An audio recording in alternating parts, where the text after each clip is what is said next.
media. Some media outlets played a major role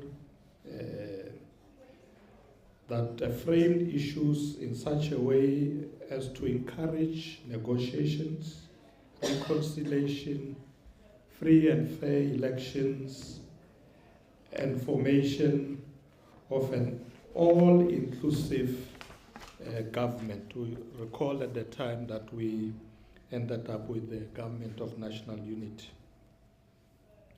By contrast, the media discouraged violence, belligerence, and separatism. Collectively, we have demonstrated that we can overcome any obstacle. As we look back on the past few decades, it is evident that we have been a nation of immense resilience, overcoming numerous obstacles on our path towards progress.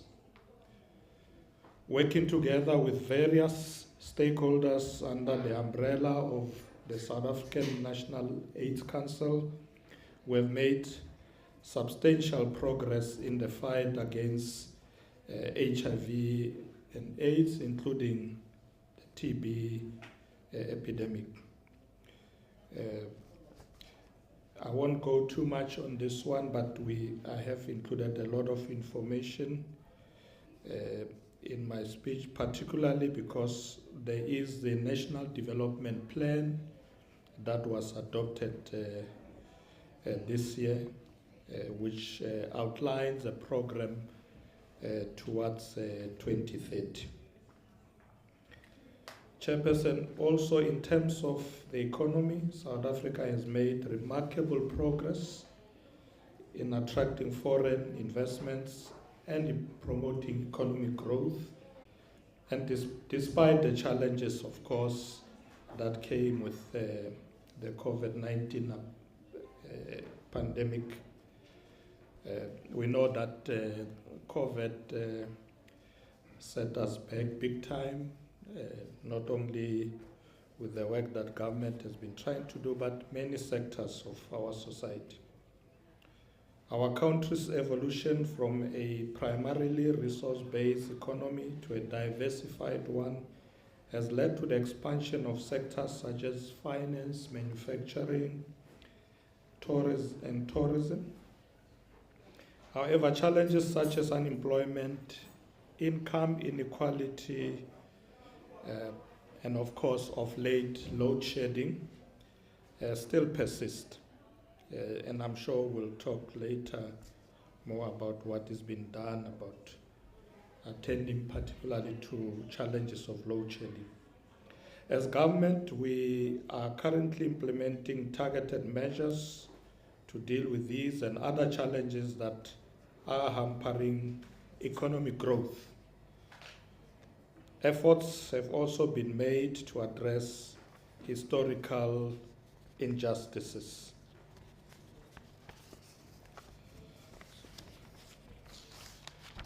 Sorry, I have a tight space here. So, Chairperson, we are at work, amongst others, dealing with the land question. We are working hard to reverse the 1913 Native Land Act problems. Of course, we know that because of this law, many Africans were deprived of land. So one of the issues that the President has asked me to look at is how do we deal with this issue of land.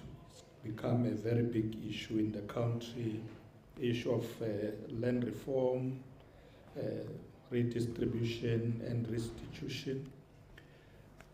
We do have an interministerial committee that deals with agriculture, land reform, that the President has asked me to chair.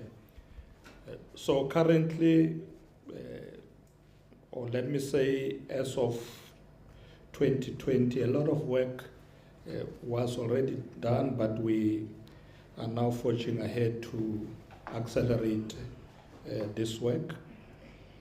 A lot of farms have now been given to people who qualify.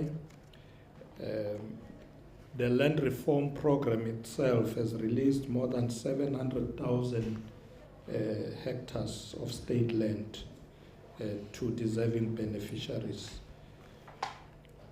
In a nutshell, our government has evidently made strides in reversing apartheid spatial planning, and I want to mention just a few things that we regard as achievements. One, more than 84% of South Africans have their homes now electrified. 4.5 million South Africans living with HIV/AIDS now receive ARVs. 1.2 trillion rands have been invested in national infrastructure projects over the coming 10 years. 17.5 million South Africans benefit from social grants. 88.8% of South Africans have access to clean drinking water. 3.2 million free houses have been made available to people through what we normally call the RDP program. And 94.3% of South Africans can read and write. So these are some of the achievements that I think we should be proud of. Let me quickly come to the issue of leader of government business. I know that many people think the leader of government business just deal with legislation, but in fact that's just one of the issues. The leader of government business must ensure that there is an interface, cooperation with Parliament, and that will ensure, amongst others, that ministers attend not only plenaries, but committee meetings, reply to questions that are being asked by members, and of course bring legislation on time. We have a very short program now before the end of the term, so we've asked all ministers to prioritize legislation. We've got about 42 bills that must go through the legislature before the end of the term. So we've agreed with the Speaker that we will have what we call the priority program, or priority legislative program. So as of the 4th of September, which was Monday, that was the deadline for submission of bills by members of the executive. And all of them have been made aware that no more bills will be accepted by the legislature or Parliament. Ladies and gentlemen, there are other responsibilities that the Deputy President has to deal with other than being leader of government business. The President has also asked me to look at challenges of service delivery throughout the country. As we know that in many parts of our country there have been challenges. Some is challenges of water, some is roads and so forth. So what we've done, we've set out a program to go to various parts of the country. So it's an outreach program. We have now done 7 provinces. We still have to go to Limpopo and the Western Cape, but we have gone to many provinces now, and we know what the challenges are there. And what I've done is to then ask the ministers that travel with me to do follow-ups in all those areas. Some of you may have seen us in Jagersfontein, in KwaZulu-Natal, Ngungundlovu, and the ministers are now doing follow-up. Minister Pakstow has just given a report. He has been now 3 times to Jagersfontein, and there's a lot of work going on to resolve the problems. We have decided that we will interface with a lot of other important institutions. So I've already met with the JSE in terms of looking at issues of business. Tomorrow morning I have a meeting with NEDLEC just to also look at the cooperation and the issues of social compact that we need to do between government, business and labor. And of course, we are hard at work ensuring that we now fast-track the implementation of the DDM, the District Development Model. It is, I must say, it is working very well in many areas where I've been, because the premiers come out with MECs and executive mayors with MMCs and the officials or the administration, and we then tackle challenges together and follow issues in that regard. Lastly, the President has also asked me to try and assist resolving problems in South Sudan. I've just returned from South Sudan last week, this past week, Thursday. And the good news is that we've now agreed with them that they are working towards having elections end of next year, 2024. They've now constituted a transitional government of national unity, and they are in the process of creating unified forces from the various rebel groups. So it's great progress there, because it means by the deadline, which is 2025 February, they've put for themselves, they will be able to have a democratic state that is now focusing on development. We have agreed, when I was there with President Salva Kiir, that whilst we are helping them with the peace process, they will also immediately focus on economic issues. As many of you know, that South Sudan is rich with oil, and they are able to then focus on ensuring that they develop their own economy. So South Africa will be assisting, and there are other leaders in the continent who are also assisting, working with our president. Ethiopia is assisting, Kenya is also assisting, Uganda is also assisting. They are working with our president, and they are going to ensure that we resolve problems. Finally, most of you have noticed that there are challenges of coups in the continent, and some people are asking me, what are we going to do? We have already condemned the coups.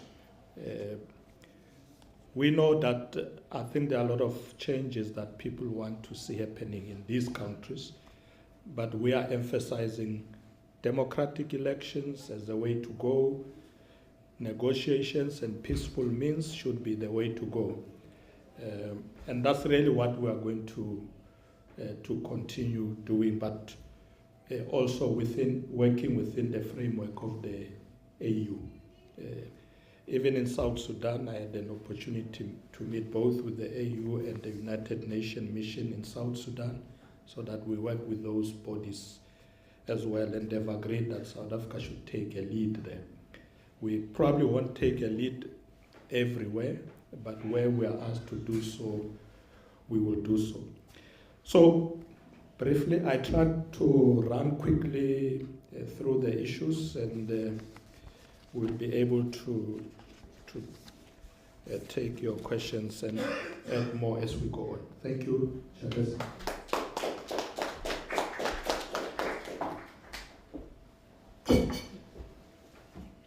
Thank you, Mr. Deputy President. All right. It's quite a small group of us this evening. I think about 15 or so reporters. I'll just call you out by name and what media house you're from, and try and keep it to one question or two closely related questions, because we've got load shedding in about 35 minutes, 40 minutes time. So let's move through it as quickly as possible and do as many rounds as possible. Who's first? Of course, it's Marion Burton from the Daily Maverick. Quick one, and it's directed to your comments with regards to... Hi, I already got introduced, so moving on quickly with regards to your role as leader of government business. You claim that there are 42 bills that the executive has produced. This morning's program committee made it very clear that the executive, as of 4th of September, has only managed to submit to Parliament in the correct manner 12 bills. Of those 12 bills, only 5 are indeed the priority bills that this current administration has been talking about. Would you perhaps comment and elaborate what is the delay? What are the reasons? Why do we have a situation, as your parliamentary councillor will also explain to you, that PLOs of various ministers are now calling Parliament to say, please, can you still submit bills, when clearly the deadline was the 4th, and the deadline was an extension on an earlier deadline. Related to that is, how is it possible, in your role as leader of government business, that the police ministry has tabled and is insisting on pushing through an unconstitutional bill? The IPID amendment bill was ruled unconstitutional not just by parliamentary legal advisors, but by government's own chief state law advisors. The police committee was informed that at this point in time nobody wants to withdraw the bills because so much has to be done. This has the potential of yet again ending up in court and potentially embarrassing your administration. Thank you. Would you like to take another question? Yes, and let's take... Okay, Mercedes Besent from SABC. I'm going to keep it short and smaller question. Okay, the first year is you are the leader of government business, you are the deputy president, you are a member of parliament who took an oath, you are the deputy president of the ANC. I'm going to throw that in. There is the Mkwebani report that's going to be debated. The ATM and now the UDM, they've also asked for the use of a secret ballot. You as a member of parliament, as the deputy president, as everything that I've mentioned, do you believe that there should be a secret ballot? If not, why not? And secondly, if there's no secret ballot, do you think that you should all members of parliament, including yourself, be allowed to vote with your conscience? And as deputy president, we know there's the issue around party line.